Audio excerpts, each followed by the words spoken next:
Hello and welcome to day 3 of my solve of Escape the Penguins, the Christmas party.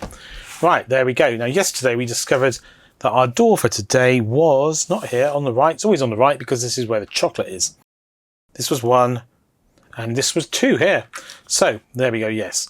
It says 2 because that's where we solved day 2, but we tear this off and it has our puzzle for day 3. Oh, you found me using that letter game with numbers for values. I wonder if there is a number that has the same value as the letters that spell it.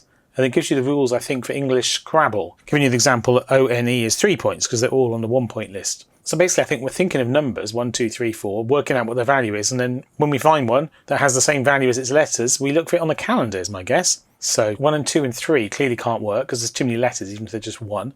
4 doesn't work because the F is worth too much. 5 similarly. 6 is worth too much. 7 is worth too much.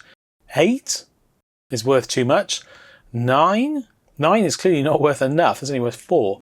10 is not worth enough. 11. What about 11? ELE is 3. V is 7. E is 8. N is 9. Nope, that doesn't work. 12. 1, 5, 6, 7, 11. 12. It's 12, right? Let me just check that again so I don't make a big error. T is 1. W brings us to 5. E brings us to 6. L brings us to 7. V brings us to 11, E again brings us to 12, so it's 12. And there's another number that has that property, well, we aren't going to discover it today. So we're looking for 12 on the calendar is my guess. So we've got 1609, or something that represents 12 in some way. So it may not be just the digits 1, 2. It may be a dozen eggs, perhaps, something that's a dozen, or maybe some Roman numerals. Roman numerals are always a classic in puzzles. 26 it says here. That's way too big, 1611. Oh, here's 12. So I guess we're opening here. Let's open it and see what happens. Oh, well, it doesn't say we're on, so that, by the standards of previous days, is excellent. So we've got flute, and we've got some flags. Well, I suspect possibly the flags, I feel from previous days, we're collecting the meanings of flags so that we can later on deduce something. But on that basis, I will nonetheless start by decoding the flags as best I can. So white and blue, that way around, is an S. No, that's not very visible. Or an S.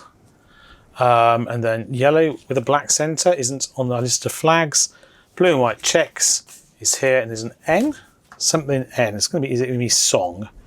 And this yellow black striped isn't there, but have we found it somewhere else? I did work out I think on the first day that it's probably an I for kite. So it's not song, it's I think sing. Sing. S-I-N, and then that flag here we don't know is probably a G. Because either that or sign, which is much less likely.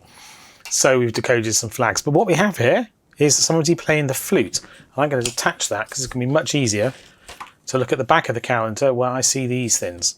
So what is the likely meaning of this text? So an F is a C. I'm assuming we're just converting. A white L is an R. The U is, that's black, so it's here and it's an O. A black T is a W. It's going to say crown, isn't it? And the E is an N. So this flautist tells us to go find a crown. And I'm guessing, because we've opened one on the left, that it's probably going to be on the chocolate side of the calendar now. It doesn't necessarily follow. There's someone actually playing panpipes there, sort of flute. But is there someone with a crown? I might be wrong, of course, that it's on this side of the calendar. Where is the crown? Someone with a crown of fruit. Is that a crown, or is that somebody... It's not really a crown, is it? It's somebody wearing a hat which has fruit on it. On that basis, they're wearing a crown of pirate symbols. I mean, they're not. Is there actual, proper, honest-to-goodness crown on here somewhere? Here. This little penguin chick is wearing a party crown. So we're expecting a 3. There we go. We've solved today.